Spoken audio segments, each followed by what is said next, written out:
I guess the first question I have is, where were you born and where did you grow up? I'm actually Danish, and Mm-hmm. I'm born in just outside Copenhagen by the race Mm-hmm. course in Denmark, and I grew up in Denmark. So yeah, I'm Fantastic. live in Norway, but I'm all Danish. So And what brought you to Norway, and how did you get interested in the King of Sport? it all started. My father had a share in a couple of horses, so we always went racing on the Saturday. It Mm-hmm. was race day in Denmark is Saturday, so we always went racing on Saturdays, and I thought it was great to watch the horses, and I always liked it.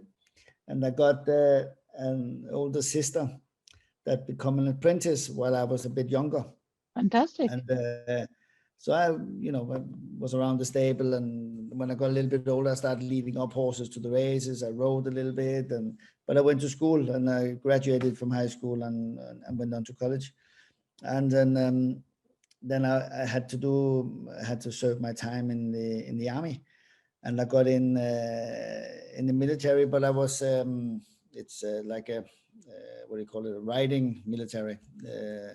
Because of my riding skills, then I got into like it's called the riding troops, like the rides with the Queen and all these things. Mm-hmm. So I was there for a year. And then when you start earning money, it's hard to go back to school. so then I actually went to Germany, to Baden-Baden, to Uh-huh. work for a Yes. big owner in Baden-Baden called Stall Nordpol. I had loads Mm-hmm. of good horses at the time just around the 90s, 91, 92. Wow. And then I must admit, I was in Baden-Baden. I was watching the trainers every morning, and and I thought, if it doesn't take more to be a good trainer, I can be a good trainer. That's for sure. That was my little bit cocky attitude to it at the time. So, and then I lived in Germany for a couple of years, and then I Mm. got back to Scandinavia, and then I actually had an accident with a horse, so I didn't ride for 4 or 5 months. But at Wow. the time, many Danish trainers asked if I could take the horse racing in Germany because I spoke German. Yep. So I did that, and I got in to talk to a Norwegian trainer at the meeting down there, and he said, Mm-hmm. "When you're fresh, and then come up to Norway, and then yeah, you can ride." I wrote a bit of jumping. Said, you Mm-hmm. can ride my jump horses and that. So that's the reason I ended up here in Norway. And then he stopped training, and there was an owner at the yard that had 3 or 4 horses. Said, maybe you want to start try to train them. And I was like, yeah, okay, why not? And that's how I started. So I started with 3 or 4 horses 25 years ago. So Fantastic. yeah. And the story continues. Well, it's now we've got a big operation really, and for Scandinavian terms, it's very big. And I mean, we're Mm-hmm. fortunate to win as much as we do, and I think it's 12-year running we're champion in Norway, and Absolutely. in Scandinavia, and we 2 years in a row with my satellite yard in Denmark. We've been champion in Denmark 2 years in a row. So Mm-hmm. I've been Swedish champion several times. So it's been fortunate, and I mean we're good owners, good staff, and Yeah. it's sort of become a big operation. We've got about 50 horses, 50, 55 horses here in Norway, and about 15 to 20 in Denmark. So it's a considerable string for Scandinavia. Yeah. It's a large number of horses. Now, Yeah. last season, King David you raced King David at Maidan, but he didn't do really well. He didn't No, enjoy no, the Maidan experience. But this no. year, he comes as a unbeaten horse. He's done Yeah. really well in this He's been season, very good. European. Yeah. Mm. So The could thing is, you? the King David last year, I only had him for 2 seasons, and the Right. first season I had to get to know the horse, and he's in the stable in Denmark, and I said to the owner, I would like to bring him to Dubai to get to know him better, Mm-hmm. to get to the bottom of him, Mm-hmm. and he's of course in the most difficult batch, 1800 with Godolphin all over the place. It's so hard, and the thing is with some of these horses, and that brings me back to, of course, this with the stable, is that we come down too late, like I said Yeah. before, and we're trying to do in 2 months what you normally do in 4 months. Yep. And it's hard to make them peak. I brought a filly there last year, Oscar Brass, to finish second in the Cape Verde, and she was a much easier horse to make her peak quick. Mm-hmm. Whereas this fella, he's a big boy, he's a strong colt, and but what we learned of him down there and got the training into him on a longer time. For the thing is, in Scandinavia, you more or less stop the horses in the winter because there's no facilities. Yep. And then you have to train them back up again. And it's better when you can train them the whole time, like we did with King David, and we kept him on the roll, and we've done that this season, and he's been outstanding. The reason why he probably not run as good as in Dubai, because we didn't have him well enough. Simple as that. And then I had a lot of bad, dirty throats down there, and a lot of sick horses, but a little below par.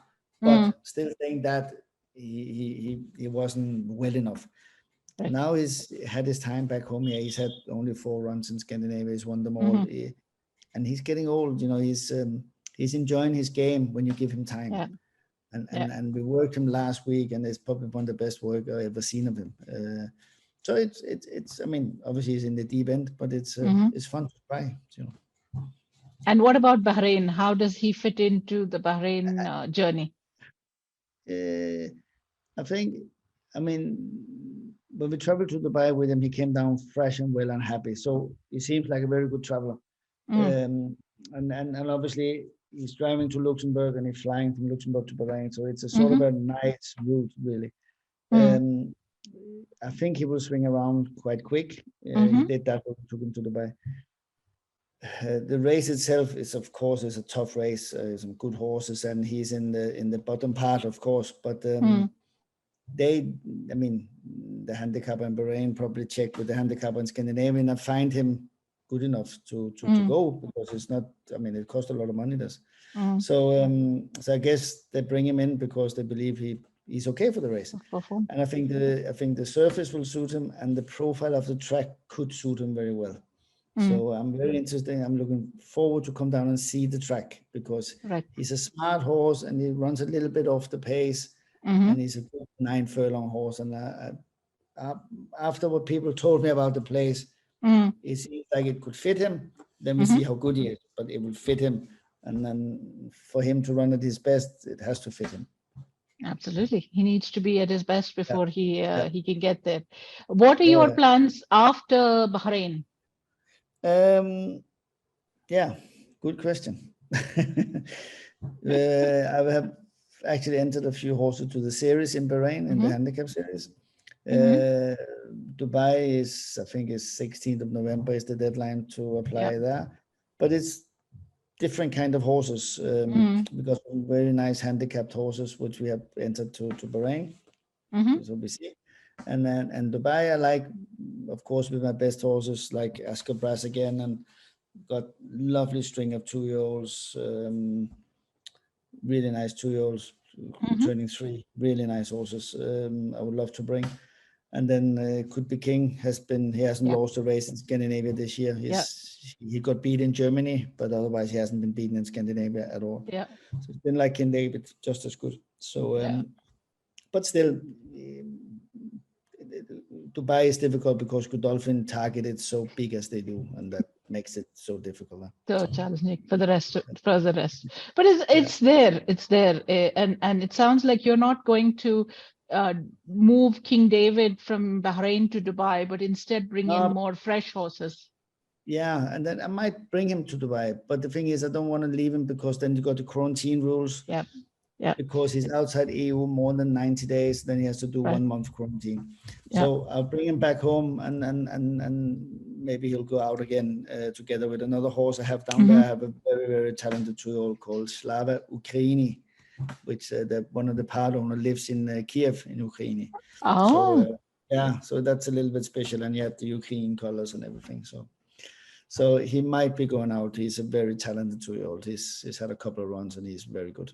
So I hope I can bring 2 to 3 horses from the Danish stable, and maybe 5, 6 from here. That's the plan. From Norway. Sounds like a good plan. And Yeah. did you have any? So you've raced in Dubai quite often. So what is your sort of top requirements when you move horses? What do you think of? Because obviously they're used to a much more colder environment, a different kind of track. What are your concerns or thoughts when you say this horse can be traveled to Dubai and will do well in Dubai or Bahrain or Saudi, wherever it is, but Middle Yeah. East in general? Mm, What do you what are you thinking? What are your thoughts? Obviously it's individual, and some horses are not suited by all the traveling, flying and all these things, of course. But in general, I think in Scandinavia, we are probably a little bit too soft, but not soft in a negative way. But we too, I believe too many people here, they're too much blinkers, like the season is here, it's so long, then we got time off. But the horse doesn't need half a year off.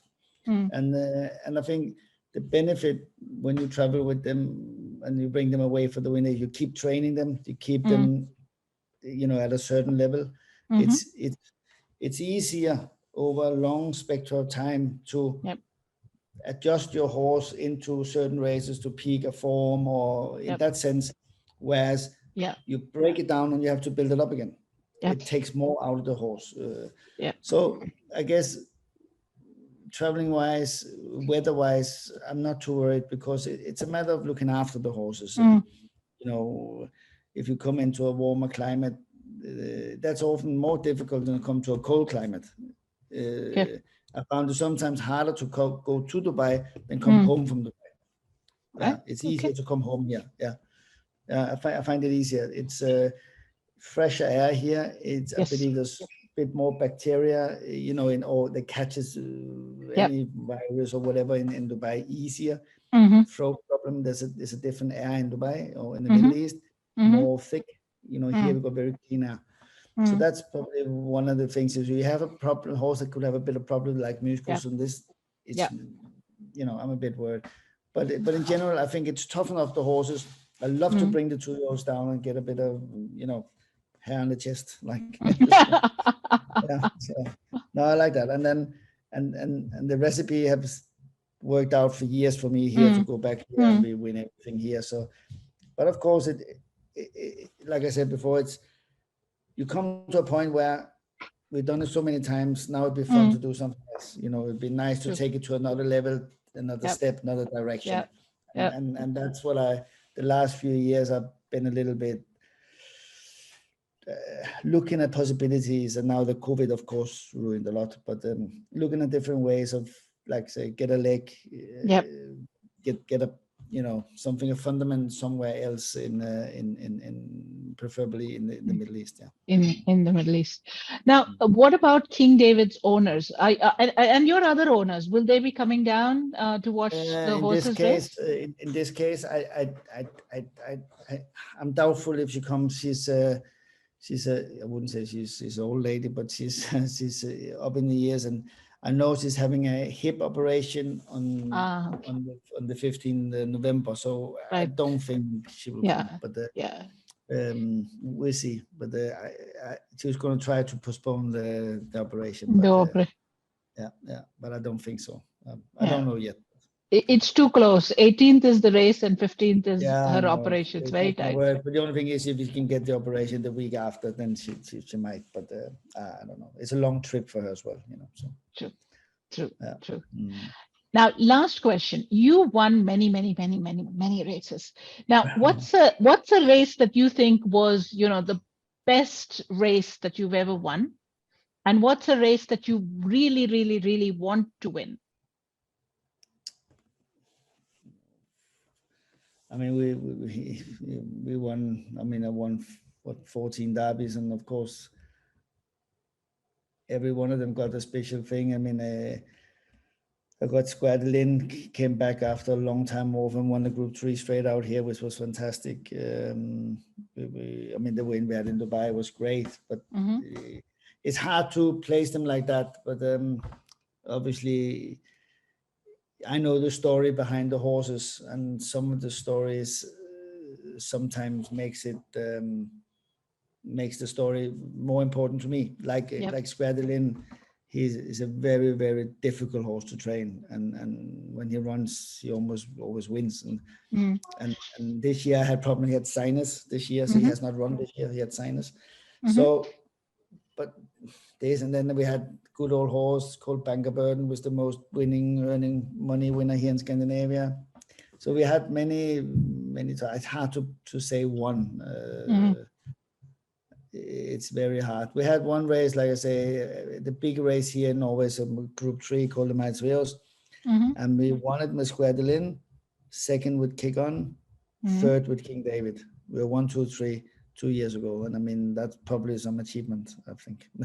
That's a big achievement. It was last year, actually. Last year. Yeah. That's a very big achievement. And what's a race you want to win? So many.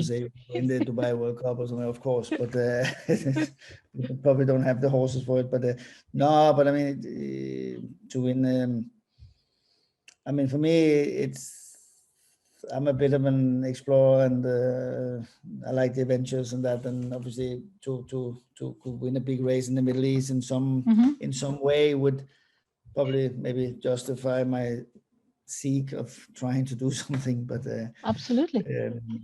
And then you got classic races around the world, but we're not in the league to even we can dream, of course, but it's more, how you say, it's probably more realistic to think you could one day have a horse that could do something like the Bahrain International or the Saudi Cup Day or something, that international handicap, something like that, to put you on the mark, on the map internationally.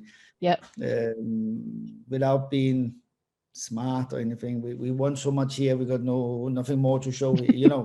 Every win is good. Don't get me wrong.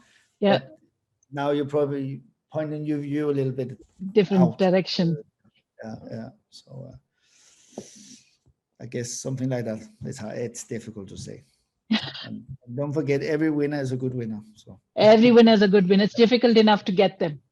Yes, exactly. So,